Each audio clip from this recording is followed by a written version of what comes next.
বন্ধু তো এই ব্রিজের কথা বলছিল, দেখি বন্ধুকে একটা কল দেই।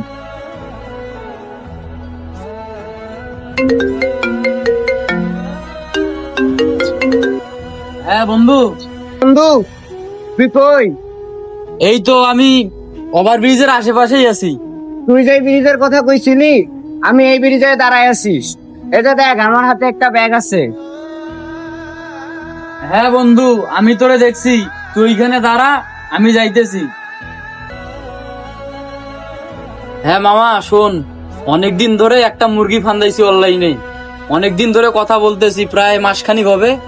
তাই ওভার ব্রিজে আছে একটা ব্যাগ নিয়া, তোরা যে ওকে কট্টা দে। আচ্ছা ঠিক আছে, তুই ওগুলো নিয়ে চিন্তা করিস না, আমরা দেখতেছি বিষয়টা।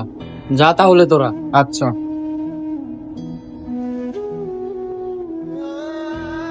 তোমার নাম কি হৃদয়? হ্যাঁ, আমার নাম হৃদয়। শান্ত ভাই আমাকে পাঠাইলো তো তোমাকে নেওয়ার জন্য।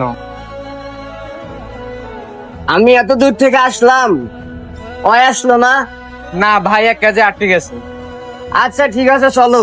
বন্ধু যেহেতু পাঠাইছে, তাহলে চলো। আচ্ছা।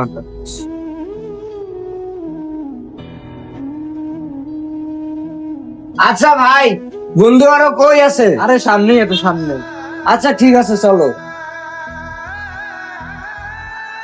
ভাই আমার ভয় লাগতেছে ভাই। আসুন। এ ভাই, কই নিয়ে যাচ্ছ তোমরা আমার? আরে না তাই, চুপ চুপ। ভাই শান্ত রে, দেখতেছি না কেন আমি এখানে? যা তো সব ভাই কর। ভাই ভাই ভাই ভাই, আমার শখের ফোনটা ভাই। আমরা যাবো, তার মধ্যে তুই আসবি, না হলে কিন্তু তোর অবস্থা খারাপ করে দেবো। ভাই আমার ব্যাগে 50,000 টাকা। আবার কথা বলিস, তুই এখানে থাক। থাক।